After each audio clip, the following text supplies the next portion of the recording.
अस्सलाम वालेकुम। Women expertise की जानिब से आपको खुशामदीद कहती हूँ। आज मैं आपके लिए जो रेसिपी लेके आई हूँ वो है पालक के पराठे।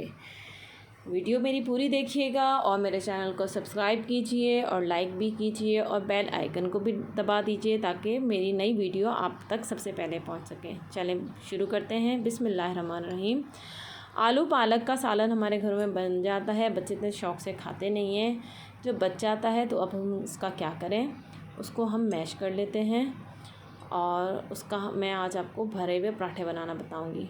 मेरे उसमें आलू कुछ कम थे तो मैंने एक आलू बॉईल कर लिया और उसको भी मैंने मैश कर लिया। उसको मैश करके इस पालक के सालन में हमने मिक्स कर दिया। इसको अच्छी तरह मिक्स कर देंगे। अब ये देखिए मिक्स हो गया है। अब इसके अंदर कुछ स्पाइसेस भी डालेंगे क्योंकि जब हम इसको रोटी में भरेंगे तो इसका स्पाइस कुछ कम हो जाएंगे। तो मैंने एक टीस्पून जो है भुना हुआ ज़ीरा और धनिया रख कर लिया। कुटी हुई लाल मिर्च और नमक, ये सब हमने इसमें शामिल कर दिया। एक टीस्पून डालना है इसके अंदर। ठीक है, अब इसको भी मिक्स कर लीजिए। तो ये हमारा मिक्सर तैयार हो गया है। थोड़ा खुश्क होना चाहिए, इसमें लिक्विड बिल्कुल भी नहीं होना चाहिए वरना ये सारा बैटर बाहर को निकल आएगा। तो अब इसके आम सादा मैंने आटा गूंदा हुआ था, स्पेशल कोई आटा नहीं गूंदा हुआ। आपकी मर्ज़ी, जो आपके घरों में आटा इस्तेमाल होता है आप उसी से पराठे बना सकते हैं। आपने इसको एक पेड़ा लिया और उसके फिर 2 छोटे छोटे पेड़े करके और उनकी छोटी छोटी रोटियां बेल लेनी है। ज़्यादा बड़ी नहीं, बस छोटी सी बेलनी है आपने रोटी।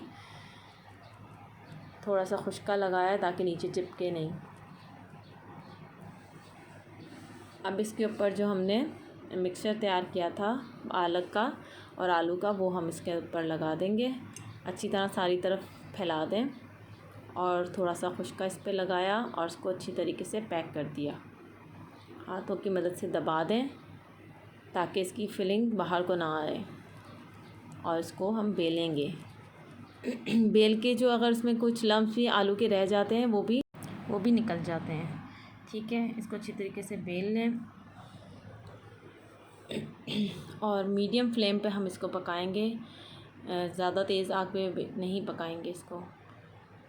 अच्छे मज़े के पराठे बनते हैं। हाथ से भी थोड़ा सा इसको कर लें और जब इसका थोड़ा सा कलर चेंज होने लगे तो हम इसके ऊपर घी भी लगा सकते हैं। मैं घी से बना रही हूँ, आप अगर चाहें, आपको पसंद है तो ऑयल से भी इस्तेमाल कर सकते हैं। ऑयल से भी पराठा बन सकता है, लेकिन घी में ज़्यादा मज़े के पराठे बनते हैं।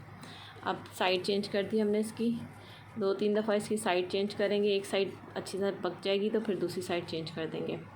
और ये देखिए इतने ज़बरदस्त गोल्डन इसका कलर आ गया है। साइड पे जो आपको थोड़ा बहुत मटेरियल बाहर निकल रहा है तो खैर है, कोई बात नहीं। किनारे में भी वो मसाला लगा हुआ होता है तो किनारे भी सब लोग बहुत शौक़ से खाते हैं। उम्मीद है आपको मेरा ये तरीक़ेकार पसंद आया होगा और मेरी रेसिपी पसंद आई होगी। कमेंट में ज़रूर बताइएगा कि आपने बनाया तो कैसे लगा आपको। और मेरे चैनल को भी लाइक एंड सब्सक्राइब कीजिए और बेल आइकन का भी बटन दबा दीजिएगा। इससे आपको मेरी रेसिपी फ़ौरन मिल जाएंगी। अगली रेसिपी तक अल्लाह हाफ़िज़।